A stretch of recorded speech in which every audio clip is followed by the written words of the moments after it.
എല്ലാവർക്കും നമസ്കാരം.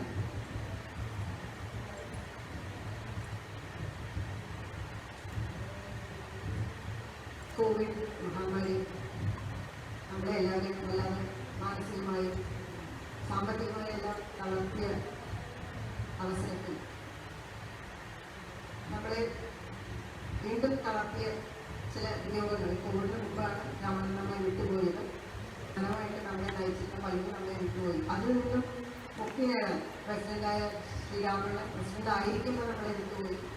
അതുപോലെ സെക്രട്ടറി ആയിരുന്ന ശ്രീ വേണുഗോപാൽ വളരെ സജീവമായി നയിച്ചിരുന്ന കഥകളി കേന്ദ്രത്തെ നയിച്ചിരുന്ന അദ്ദേഹം നമ്മളെ വിട്ടുപോയി.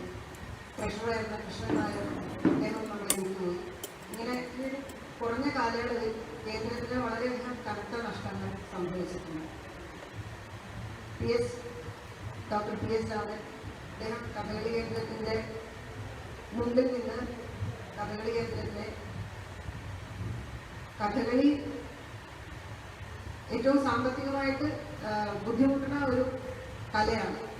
ആ കലയെ കേന്ദ്രത്തിനെ മുന്നിലേക്ക് കൊണ്ടുവരാൻ ആവുന്ന രീതിയിൽ എല്ലാം ചെയ്തിട്ടുള്ള അത് കഥകളി കേന്ദ്രത്തിന് മാത്രമല്ല പല രീതിയിലും എല്ലാ സംഘടനകളും തൃപ്പൂണിത്തുറയുടെ ഒരു സാംസ്കാരിക തലത്തിൽ എല്ലാ രീതിയിലും മുമ്പിൽ നിന്ന് നയിച്ചിരുന്ന ഒരു വ്യക്തിയായിരുന്നു P S Ramannan. Doctor P S Ramannan നമുക്ക് പ്രിയപ്പെട്ട രാമണ്ണൻ ഇവിടെ വിട്ടുപിരിഞ്ഞു. അത് കേന്ദ്രത്തിനൊരു വലിയ നഷ്ടം. അങ്ങനെ ഒരാള് നമുക്ക് പ്രവർത്തിച്ചിരുന്നു, നമ്മളെ നയിച്ചിരുന്നു എന്ന് ഓർമ്മിക്കാൻ ഒരവസരം ആണ് ഈ അനുശോചന യോഗം. അതിന് അദ്ദേഹത്തിൻ്റെ ഓർമ്മ നിലനിർത്താൻ അദ്ദേഹത്തിൻ്റെ കുടുംബാംഗങ്ങൾ കാണിക്കുന്ന ശ്രദ്ധയും അത് നമ്മളുടെ പ്രത്യേകം സ്മരിക്കുകയാണ്. ഈ അനുശോചന യോഗത്തിനായി ഇവിടെ വന്നു ചേർന്നിട്ടുള്ള നമ്മുടെ പ്രസിഡന്റ് തൃപ്പൂണിത്തുറ കേന്ദ്രത്തിൻ്റെ പ്രസിഡന്റിന് എൻ്റെ സ്വാഗതം. വിശിഷ്ട അതിഥികളായ അദ്ദേഹത്തിനെ വളരെ അടുത്ത് അറിയുന്ന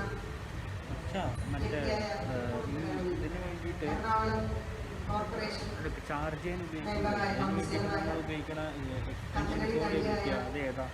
ഇപ്പോൾ സിനിമാ മേഖലയിൽ വളരെയധികം സ്നേഹിക്കുകയും കഥകളി ജനങ്ങളിലേക്ക് എത്തിക്കാൻ പല രീതിയിലും പ്രവർത്തിച്ചു കഥകളി ക്ലബിന്റെ അതിന് നായകത്വം കൊടുക്കുന്ന ശ്രീമതി ദേവിദാസ് നെടുങ്ങാടി എൻ്റെ പ്രിയ സുഹൃത്തു കൂടിയാണ്.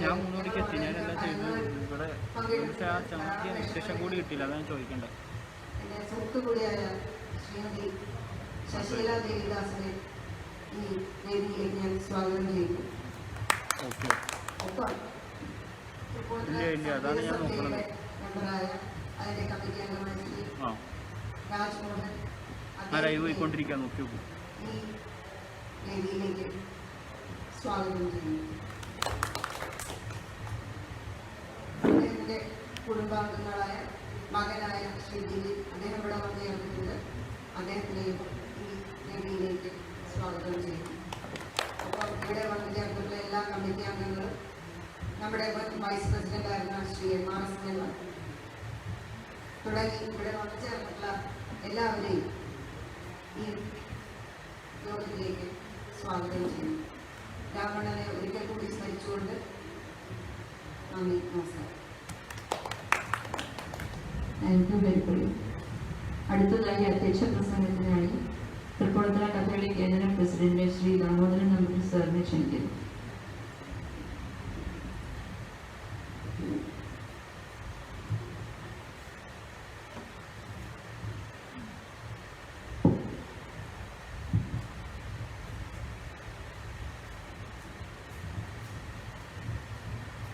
വേദിയിറക്കിയിരിക്കുന്ന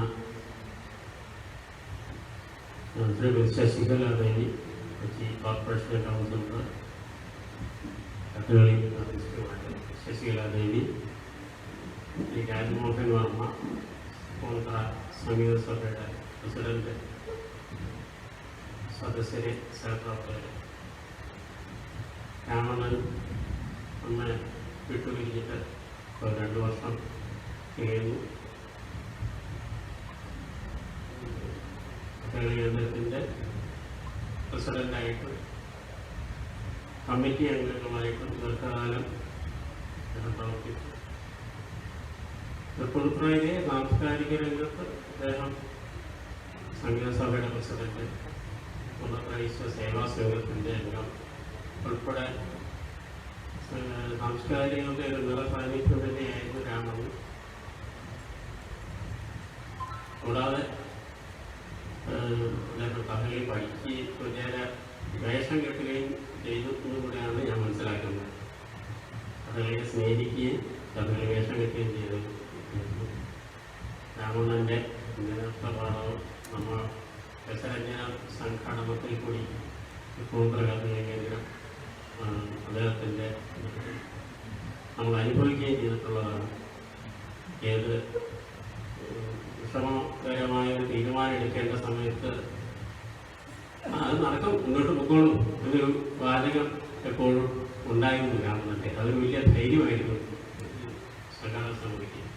പുതിയ പരിപാടികൾ സാമ്പത്തികങ്ങൾ കൂട്ട് വരാവുന്ന കാര്യങ്ങൾ ഏറ്റെടുക്കുമ്പോൾ ഒക്കെ നടക്കും, മുന്നോട്ട് പൊക്കോളും എന്നുള്ളത് രാമണ്ണൻ്റെ ഈ പാഠസ്മരണയ്ക്ക് ആദരാഞ്ജലി അർപ്പിച്ചുകൊണ്ട് എൻ്റെ വാക്കുകൾ നിർത്തുന്നു. നന്ദി, നമസ്കാരം. Thank you sir. ശ്രീ പൂർണ്ണദേശീയ സംഗീത സഭാ പ്രസിഡന്റും ഭാവൻസ് കൾച്ചറൽ കരിക്കുലം കോർഡിനേറ്ററുമായ ശ്രീ രാജ്മോഹൻ സാറിനെ രാമണ്ണനെ അനുസ്മരിക്കുന്നതിനായി ക്ഷണിക്കുന്നു.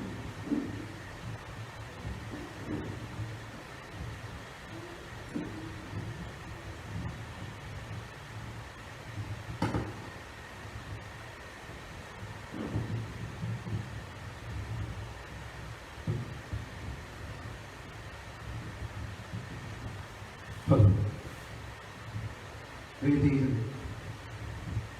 സദസ്സിലിരിക്കുന്ന വിശിഷ്ട വ്യക്തികളെ എൻ്റെ നമസ്കാരം. ശ്രീ PS രാമൻ്റെ ഈ ചടങ്ങിൽ എന്നെ ക്ഷണിച്ച കഥകളിക്കുള്ളിലെ ഭാരവാഹികൾക്ക് ഞാൻ ആദ്യമായി നന്ദി പ്രകാശിക്കുന്നു. ശ്രീ PS രാമൻ തൃപ്പൂണിത്തുറയ്ക്കകത്തും പുറത്തുമായി നിരവധി കലാസംഘടനകൾക്കും മറ്റ് ചാരിറ്റബിൾ സംഘടനകൾക്കും, അതായത് സേവാസംഘം പോലെയോ ശ്രീ പൂർണ്ണത്രയീശ സംഗീത സഭ പോലെയോ കഥകളി ക്ലബ്ബ് പോലെയോ മറ്റ് ശാസ്താംപാട്ടിൻ്റെ കമ്മിറ്റിയിലോ അദ്ദേഹത്തിന് വ്യത്യാസമില്ല. എല്ലാത്തിലും അദ്ദേഹം സജീവമായി പങ്കെടുക്കുന്നു.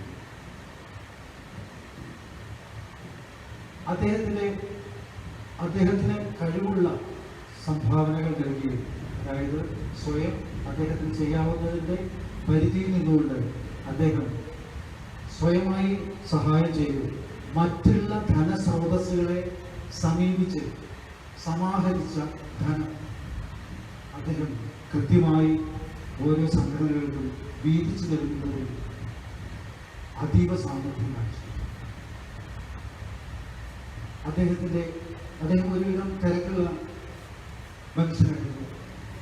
അദ്ദേഹത്തിൻ്റെ വിലപ്പെട്ട സായാഹ്നങ്ങളും അതുപോലെ ഒഴിവ് ദിനങ്ങളും അദ്ദേഹം തൻ്റെ ചാരിറ്റിക്കായിട്ട് ഉപയോഗിച്ചു. അതിൽ അദ്ദേഹം ആഹ്ലാദവും കണ്ടെത്തിയിരുന്നു. ശ്രീ പൂർണ്ണത്രയീശ സംഗീത സഭയുടെ ഭരണസമിതിയിൽ ഒരു സ്ഥിരാംഗമായിരുന്നു അദ്ദേഹം. ക്രമേണ അദ്ദേഹം അതിൻ്റെ പ്രസിഡന്റായി. ആ കാലത്ത് ഞാൻ സെക്രട്ടറി ആയിരുന്നു. അദ്ദേഹത്തിൻ്റെ ഓരോ ചലനങ്ങളും നമുക്ക് മാതൃകയാക്കാവുന്നതായിരുന്നു. കാരണം ഭരണസമിതി മീറ്റിങ്ങുകളിൽ അദ്ദേഹം അതീവ ജാഗ്രതയോടെ കണ്ടിരുന്നു.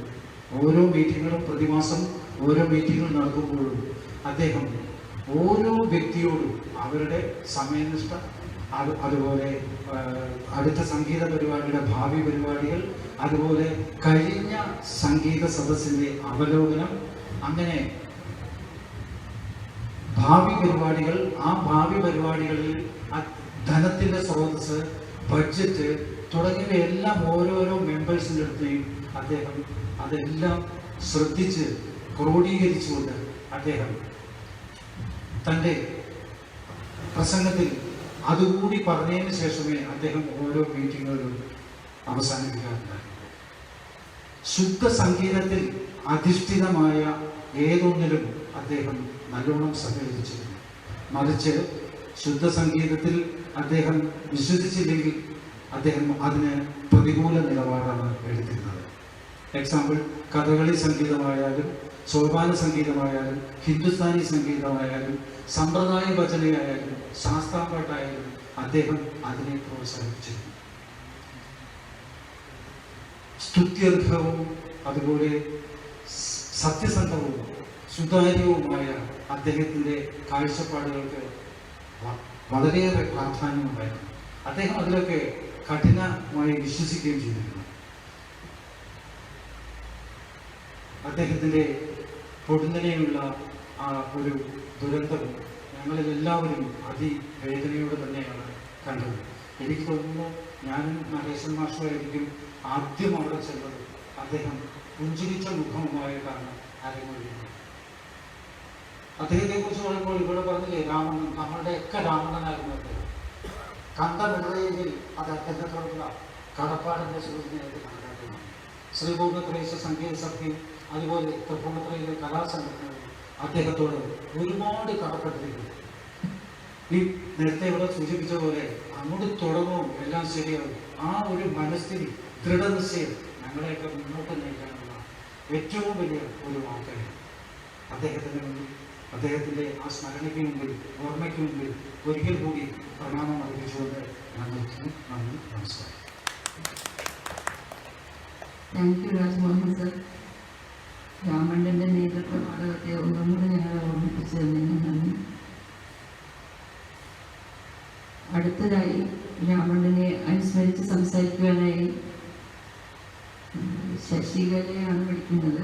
ശശികലയെ പറ്റി എന്താ പറയേണ്ടതെന്ന് വെച്ചാൽ ഒരുപാട് കാര്യങ്ങൾ പറയാനുണ്ട്. കൊച്ചിൻ കോർപ്പറേഷൻ 61ാം ഡിവിഷൻ്റെ ഊർജ്ജസ്വലയായ കൗൺസിലർ, കഥകളി കലാകാരി, പ്രശസ്തയായിട്ടുള്ള കഥകളി കലാകാരിയാണ്.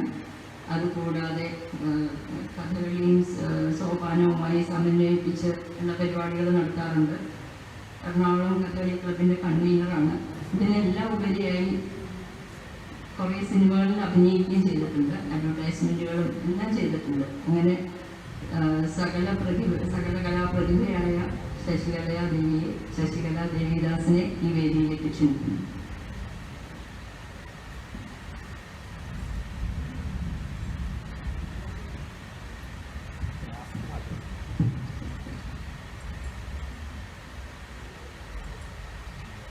തൃപ്പൂണിത്തുറ കഥകളി കേന്ദ്രം പ്രസിഡന്റ്,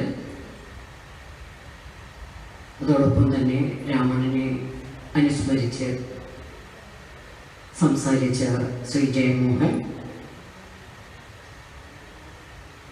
എനിക്ക് ഒരു അനിയത്തിയോടുള്ള വാത്സല്യം പോലെ തോന്നാറുള്ള, അല്ലെങ്കിൽ തോന്നുന്ന, ഞാൻ മനസ്സിലങ്ങനെ സൂക്ഷിക്കുന്ന ഹരിപ്രിയ,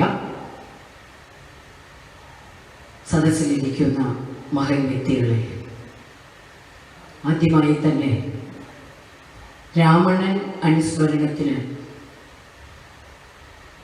നിങ്ങൾ ഇന്നിങ്ങനൊരു ദിവസം തിരഞ്ഞെടുത്ത് ഈ ചടങ്ങ് നടത്തുമ്പോൾ ഇതിൽ രാമണ്ണനെ അനുസ്മരിച്ച് ഒരു പ്രഭാഷണം നടത്താൻ, അല്ലെങ്കിൽ ഒരു ഓർമ്മ വയ്ക്കൽ അത് ചെയ്യാൻ എന്നെ ക്ഷണിച്ചത് തൃപ്പൂണിത്തുറ കഥകളി കേന്ദ്രത്തിൻ്റെ കമ്മിറ്റിയോടും ആ ക്ഷണം എന്നെ അറിയിച്ച എൻ്റെ ബാല്യകാല സുഹൃത്തായ ശുഭയോടും ഞാൻ ആദ്യം എൻ്റെ നന്ദി പറയട്ടെ.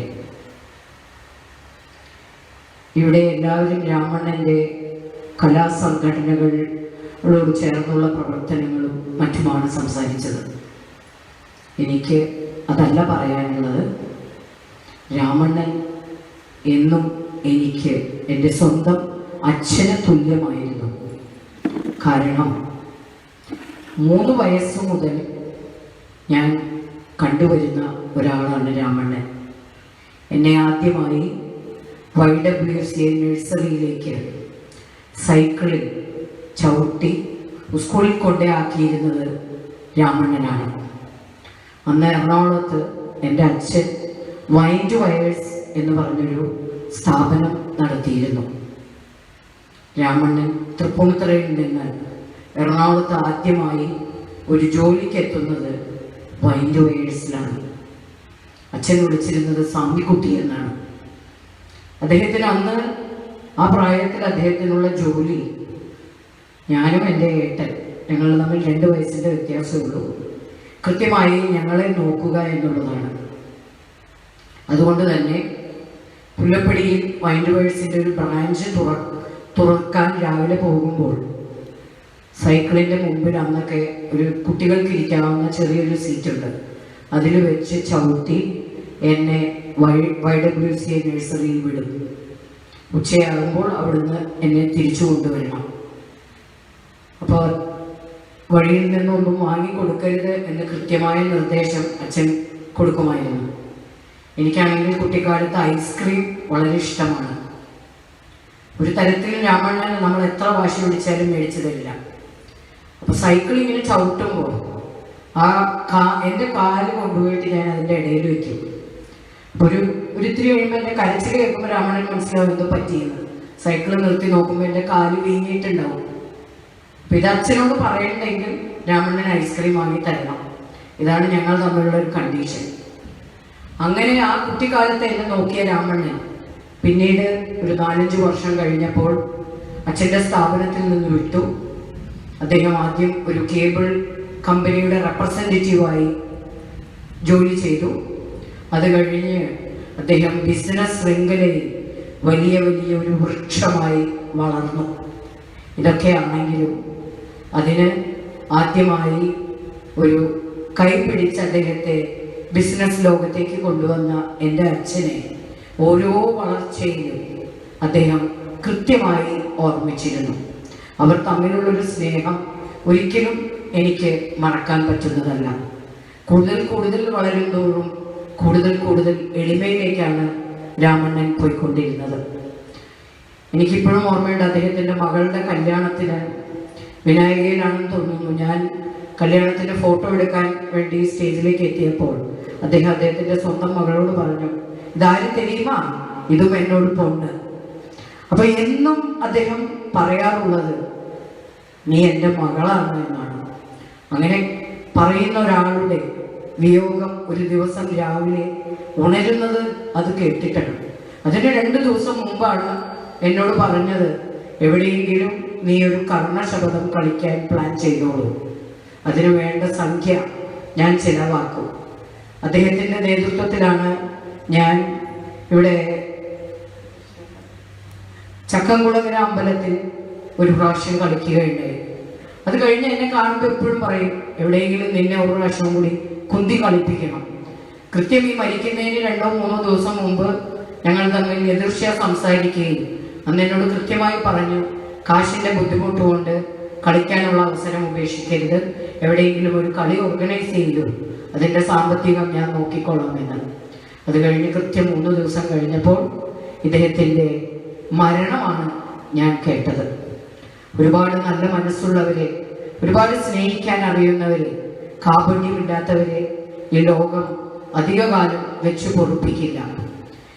രാമണ്ണൻ്റെ മരണം ഒരു യോഗമായിരുന്നോ, അല്ലെങ്കിൽ ആ സമയത്ത് അത് കടന്നു വന്നത് നമ്മുടെ ഗുരുവായൂരപ്പൻ്റെ ഒരു വികൃതി ആയിരുന്നോ എന്ന് പോലും ഞാൻ മനസ്സിൽ പലപ്പോഴും ചോദിച്ചിട്ടുണ്ട്. കാരണം ഒരിക്കലും മരിക്കുവാനുള്ള ഒരു സമയമായിരുന്നില്ല അത് അദ്ദേഹത്തിന്. കുറേ കാലം കൂടി നമ്മുടെ കലാകാരന്മാർക്കും നമ്മുടെ അദ്ദേഹത്തിൻ്റെ ബ്രാഹ്മണ സഭയ്ക്കും അതുപോലെ സാധാരണക്കാരായ ജനങ്ങൾക്കും തീർച്ചയായും അദ്ദേഹത്തിൻ്റെ ഒരു സാന്നിധ്യം ആവശ്യമായിരുന്ന ഒരു കാലഘട്ടത്തിലാണ് അദ്ദേഹം നമ്മെ വിട്ടുപിരിഞ്ഞത്. തീർച്ചയായും എനിക്ക് ഉറപ്പുണ്ട്, ഈ കൊറോണ കാലത്ത് അദ്ദേഹം ഉണ്ടായിരുന്നെങ്കിൽ നമ്മുടെ കലാലോകം ഒരിക്കലും ഇത്രയധികം കഷ്ടപ്പെടുമായിരുന്നില്ല.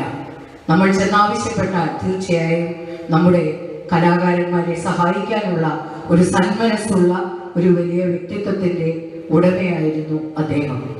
എന്നും കണ്ടിരുന്നില്ലെങ്കിലും എന്നും സംസാരിച്ചിരുന്നില്ലെങ്കിലും ഈ അച്ഛൻ മകൾ ബന്ധം അത് ഇന്നും എൻ്റെ മനസ്സിലുള്ളത് കൊണ്ട് എൻ്റെ അച്ഛൻ്റെ മരണം എനിക്ക് താങ്ങാൻ പറ്റാത്തതാണ്.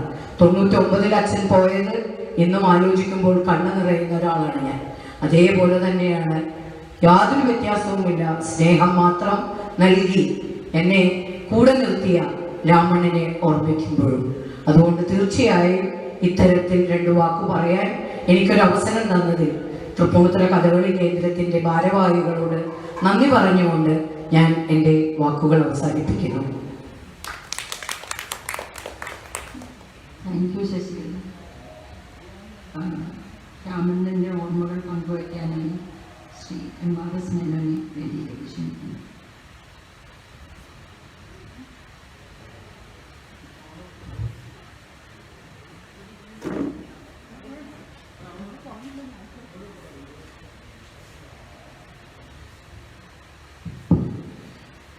രാമണ്ണനെ പറ്റി എല്ലാവരും പറഞ്ഞു കഴിഞ്ഞു. നമുക്ക് തൃപ്പൂണിത്തുറയ്ക്ക് സാംസ്കാരിക മേഖലയ്ക്ക് പൊതുവെ നമുക്ക് പകരം വയ്ക്കാനില്ലാത്തൊരു വ്യക്തിയാണ് രാമണ്ണൻ.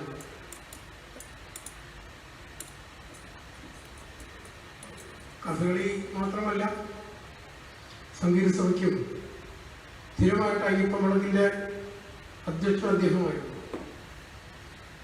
അദ്ദേഹത്തിൻ്റെ ബ്രാഹ്മണ സഭയുടെ ജില്ലാ സംസ്ഥാന തലത്തിൽ അദ്ദേഹം നേതൃത്വത്തിലുണ്ടായിരുന്നു. ഒരു അഖില ലോക ബ്രാഹ്മണ സമ്മേളനം എറണാകുളത്ത് ലോകത്തിൻ്റെ എല്ലാ ഭാഗത്തു നിന്നുള്ള തമിഴ് ബ്രാഹ്മണരെ ഒന്നിച്ചു കൊണ്ടുവന്നൊരു മഹാസമ്മേളനം.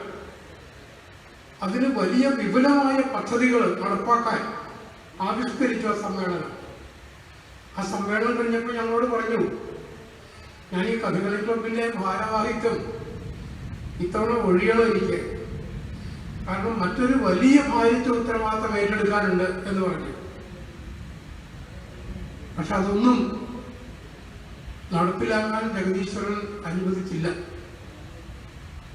നമ്മളെ സംബന്ധിച്ചിടത്തോളം എല്ലാ വർഷവും ഒരു കളി, ഒരു നല്ല മികച്ച കളി രാമണ്ണൻ നടത്തും.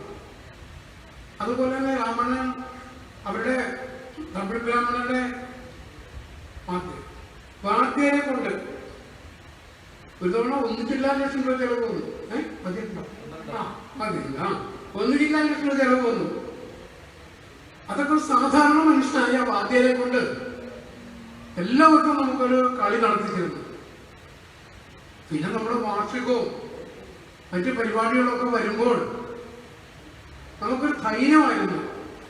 തിരുമേനി പറഞ്ഞതുപോലെ നിങ്ങൾ മുന്നോട്ട് പോയിക്കൊള്ളൂ എന്ന് ഒരാൾ നമ്മുടെ കൂട്ടത്തിൽ പറയുന്നു, ധൈര്യമായിട്ട് പോയിക്കൊള്ളൂ എന്ന്. അത് നമുക്കൊരു ശക്തിയായിരുന്നു. ഇതിനിടയ്ക്ക് അഖില ലോക ആ ബ്രാഹ്മണ സമ്മേളനത്തിന് രാമണ്ണൻ കുചേലവൃത്തം കളിച്ചു. അത് കഴിഞ്ഞ് എന്നോട് പറഞ്ഞു, എനിക്ക് നമ്മുടെ കഥകളി ക്ലബിൽ കൂടി ഈ കുചേലവൃത്തം ഒന്ന് കളിക്കണമെന്ന് ആഗ്രഹമുണ്ടെന്ന് പറഞ്ഞിരുന്നു. ആ ആഗ്രഹം നമുക്ക് പൂർത്തീകരിക്കാൻ സാധിക്കില്ല. എല്ലാ സംഘടനകൾക്കും അതുപോലെ വ്യക്തികൾക്കും എപ്പോഴും ചെന്ന് കാണാവുന്ന വ്യക്തി, ആർക്കും എന്താവശ്യവും എന്ത് സഹായവും ചെയ്യുന്ന വ്യക്തി, സാധാരണക്കാരോട് സ്നേഹവും കാരുണ്യവുമുള്ള വ്യക്തി. ധനികന്മാർ പലരും നമുക്കറിയാം, അവർ ജനങ്ങളോട് ഇടപെടില്ല, ജനങ്ങളോട് അടുക്കില്ല, അടുത്ത കയ്യിൽ നിന്ന് കാശ് പോകുന്ന ഭയമാണ്. രാവണൻ ഈ നാട്ടിലേറ്റവും സാധാരണക്കാരോട്, പാവങ്ങളോട്, എല്ലാവരോടും സമഭാവനയോടെ വോട്ട് ചെയ്ത വ്യക്തിയാണ്. ഒരു വലിയ മനുഷ്യന്റെ ജാടകളൊന്നും ഇല്ലാതെ ഏറ്റവും ചെറിയ തലത്തിൽ സാധാരണക്കാരോടൊപ്പം പ്രവർത്തിക്കാനും അദ്ദേഹം മുൻപന്തിയിലുണ്ടായിരുന്നു. അതെല്ലാം കൊണ്ട് നമ്മൾ സാധാരണ പറയാറുള്ള നമുക്കൊരു നഷ്ടമാണെന്ന് പറയുന്നതിനപ്പുറം കഴിഞ്ഞൊരു ഞാൻ തൃപ്പൂണിത്തുറ വന്നിട്ടുള്ള ഒരു 30-35 കൊല്ലക്കാലത്തിനിടയ്ക്ക് ഇത്രയേറെ എല്ലാ സംഘടനകൾക്കും പ്രിയങ്കരനായ, എല്ലാ സംഘടനകളെയും കൂടെ നിന്ന് പ്രവർത്തിക്കുന്ന ഒരു വ്യക്തി, ഞാൻ ആ സംഘടനകളുടെ പേരുകളൊന്നും ഇവിടെ പറയുന്നില്ല. ഈ 4 മാത്രമല്ല, നിരവധി സംഘടനകളുണ്ട്. നമുക്ക് എല്ലാവർക്കും ഒരു വലിയ നഷ്ടമായിരുന്നു രാമണ്ണന്റെ വിയോഗം. ഓർക്കാൻ വയ്യ, സഹിക്കാൻ വയ്യാത്ത വിയോഗമായിരുന്നു. പക്ഷെ അദ്ദേഹം ഈ ലോകത്ത് ജനിച്ചവർക്കൊക്കെ മരണം സുനിശ്ചിതം. മരണം ഒന്നിന്റെയും ശാശ്വതമായ അന്ത്യമല്ല.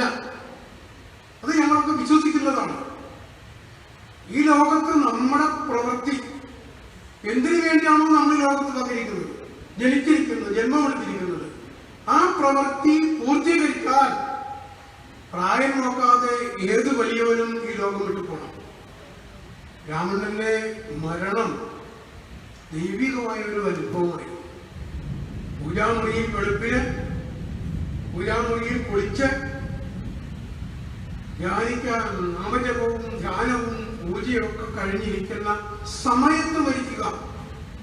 വണ്ടിയിടിച്ച് മരിക്കുന്ന പോലെയോ രോഗം വന്ന് ആശുപത്രി കിടന്ന് വെന്റിലേറ്റർ മരിക്കുന്ന പോലെ അല്ലത്. ഭഗവാന്റെ മുന്നിൽ പ്രാർത്ഥിച്ചുകൊണ്ട് ജപിച്ചുകൊണ്ട് അവിടെ തന്നെ വീണ് മരിക്കുക. അത് വാസ്തവത്തിൽ ഭഗവാനിൽ അധികം പൂർണ്ണത്രയീശ്വരൻ എന്ത് പറയുമ്പോഴും സ്വാമി ആരോഗ്യകാലൊക്കെ നോക്കണം കേട്ടോ. അതൊക്കെ പൂർണ്ണത്രയീശ്വരൻ നോക്കിക്കൊണ്ടാ പറഞ്ഞുകൊണ്ടിരുന്നത്. പൂർണ്ണത്രയീശ്വരൻ തന്നെ അദ്ദേഹത്തിന്റെ ഈ ലോകത്ത് ആടാനുള്ള വേഷങ്ങളുടെ കാലം കഴിഞ്ഞപ്പോൾ, മടങ്ങിപ്പോകുന്ന സമയമായപ്പോൾ ഭഗവാനിൽ തന്നെ വിലയം പ്രാപിച്ചു എന്നുള്ളൊരു മരണം, അത് അത്ഭുതകരമായിട്ടുള്ളൊരു മരണമാണ്. അത് ഒരു ഭാഗ്യമുള്ള മരണമാണ്. ഭഗവാനിൽ ഒരു വിലയം പ്രാപിച്ചുകൊണ്ട് മരിക്കുക. നമ്മളെയൊക്കെ മുന്നിൽ ആ സ്മരണകൾ എക്കാലവും ഉണ്ടാകും.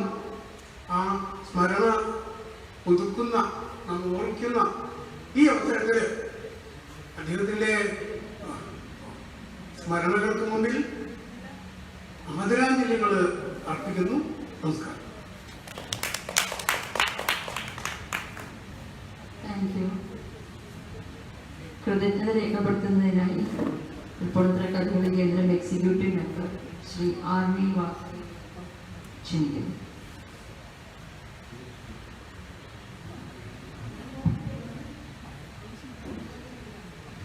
അധ്യക്ഷനായിരിക്കുന്ന കഥാകേന്ദ്രത്തിൻ്റെ president Namboothiri sir, secretary Haripriya, രാവണനെ അനുസ്മരിച്ച് സംസാരിക്കാൻ ഇവിടെ എത്തിച്ചേർന്നിട്ടുള്ള രാജമോഹൻ വർമ്മ, ശശികല ദേവിക, മറ്റ് വിശിഷ്ട വ്യക്തികൾ, അതുമാതിരി രാവണൻ്റെ കുടുംബാംഗങ്ങളായിട്ടുള്ള ദിലീപ് മകൻ ഇവിടെ എത്തിയിട്ടുണ്ട്. എല്ലാവർക്കും നമസ്കാരം. സത്യം പറഞ്ഞാൽ ഈ 3 സംഘടനകളിലാണ് ഞാൻ അദ്ദേഹത്തിൻ്റെ ഒപ്പം ഉണ്ടാക്കിയത്. ആ ഭാഗ്യം വേറെ ആർക്കും ഇല്ല എന്നുള്ളതൊരു സ്വകാര്യ അഹങ്കാരം തന്നെയാണ്. ഞാൻ രാവണൻ്റെ ഒപ്പം കഥകളി കേന്ദ്രത്തിൽ, സംഗീത സഭയിൽ, സേവാ സംഘത്തിൽ 2010 തൊട്ട് അണ്ണൻ്റെ ഒപ്പം സംഗീത സേവാ സംഘത്തിലും സംഗീത സഭയിലും 17 തൊട്ട് കഥകളി കേന്ദ്രത്തിലും അങ്ങനെ ഒരുമിച്ച് പ്രവർത്തിക്കാനുള്ളൊരു ഭാഗ്യം എനിക്കുണ്ടായിട്ടുണ്ട്. എല്ലാവരും പറഞ്ഞത് തന്നെ എനിക്കും പറയാനുള്ളത്, ഒരു മടിയുമില്ലാണ്ട് കലയ്ക്ക് വേണ്ടി നിലകൊള്ളുന്ന ഒരു വ്യക്തിത്വമായിരുന്നു രാമണ്ണൻ. ഞാനത് ആവർത്തിക്കുന്നൊന്നുമില്ല. 2 ചെറിയ ഇൻസിഡൻസ് അത് പറയാതെ വിട്ടുപോകാൻ പാടില്ല എന്നുള്ളൊരു ബോധ്യമുള്ളതുകൊണ്ട്. വർമാജിക്ക് അറിയാം, രാജമോഹൻ വർമ്മയ്ക്ക് അറിയാം. ഒരുവണ ഞങ്ങളൊരു ബോംബെ ജയശ്രീയുടെ കച്ചേരി, ചെറിയ കച്ചേരി ഒന്നുമില്ല, ബോംബെ ജയശ്രീയും റോണു മജുംദാറും കൂടെയുള്ള കൺസേർട്ട്, ജുഗൽബന്ദി. പൈസയില്ല, സ്പീക്ക് മാക്കയുടെ പരിപാടിയാണ്. വർമാജി രാമൻ വിളിച്ച ഇങ്ങനൊരു പരിപാടിയിൽ എന്താ വേണ്ടേ? ഞങ്ങൾ അണ്ണാ പൈസയൊന്നുമില്ല, എങ്ങനെ നോക്കാം എന്ന്. അന്നത്തെ മീറ്റിങ്ങിൽ രാമണ്ണൻ വന്നു. രാമണ്ണൻ എന്താ പരിപാടി? ഇതാണ്, നടത്തൂ. ഇപ്പം എല്ലാവരും പറഞ്ഞ വാക്ക് തന്നെ ഞാനും പറയുന്നത്, നടത്തൂ എന്നാണ്. പക്ഷേ വിശ്വസിക്കില്ല, അണ്ണൻ്റെ ആ ഒരു ഡ്രൈവാണ് ഞങ്ങൾ അന്ന് നടത്തിയത്. അന്ന് ഏതാണ്ട് 85,000 രൂപയാണ് ഗേറ്റ് കളക്ഷൻ മാത്രം.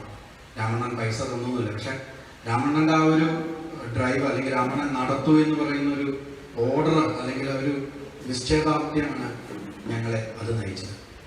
അതേമാതിരി തന്നെ സേവാ സംഘത്തിൽ വെച്ച് ഒരുവണ മടവൂരാശാനെ വിളിക്കുന്ന ഒരു കാര്യത്തിൽ, അപ്പം പൈസ ഇല്ല എന്ന് പറയുന്ന ഒരു അവസ്ഥ വന്നു. ഗോപിയാശാനും മടവൂരാശാനും കൂടി അന്ന് ഇത് ചെയ്യാൻ ബുദ്ധിമുട്ടാണ് എന്ന് പറഞ്ഞപ്പോൾ ഞാൻ പറഞ്ഞു, ഞാൻ എവിടെയെങ്കിലും ഒരു സ്പോൺസർഷിപ്പ് കണ്ടുപിടിക്കാൻ പറഞ്ഞു.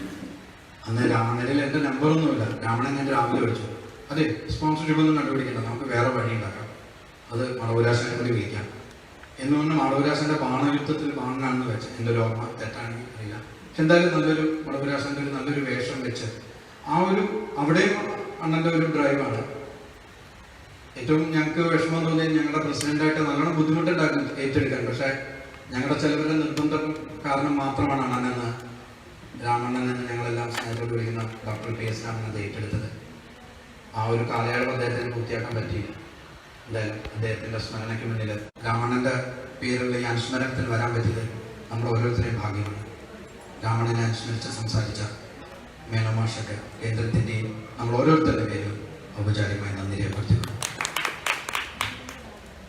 അണ്ണൻ്റെ കുടുംബാംഗങ്ങൾ എവിടെയുണ്ട് അറിയില്ല. എന്തായാലും ആ അണ്ണൻ്റെ ഒരു പൈതൃകം അല്ലെങ്കിൽ അണ്ണൻ്റെ ഒരു തുടർച്ച ദിലീപ് ഒരു പരിധിവരെ എന്തായാലും അണ്ണൻ്റെ ഒപ്പം എത്താനും പറ്റില്ല എന്നുള്ളത് ഞങ്ങൾക്ക് ദിലീപിനും അറിയാം. പക്ഷെ ആ ഒരു ശ്രമം ദിലീപ് ചെയ്യുന്നുണ്ട് എന്നുള്ളത് ഞങ്ങൾ നല്ലോണം അദ്ദേഹത്തിൻ്റെ ആ എഫേർട്ടിന് അല്ലെങ്കിൽ ആ ഒരു ശ്രമത്തിന് ഞങ്ങൾ എല്ലായ്പ്പോഴും ദിലീപിൻ്റെ ഒപ്പം രാമണ്ണൻ്റെ കുടുംബത്തിനോടൊപ്പം ഉണ്ടാവും എന്നുള്ളത് പറയുക. ഇവിടെ എത്തിച്ചേർന്ന രാമണ്ണൻ്റെ ഡോക്ടർ PS രാമൻ എന്ന് പറയുന്ന രാമണ്ണൻ്റെ കുടുംബാംഗങ്ങൾക്ക് കേന്ദ്രത്തിൻ്റെ പേരിൽ എല്ലാവരുടെ പേരും ഔപചാരികമായി നന്ദി രേഖപ്പെടുത്തപ്പെട്ടു. ഇവിടെ എത്തിച്ചേർന്ന എല്ലാവർക്കും ഈ അനുസ്മരണം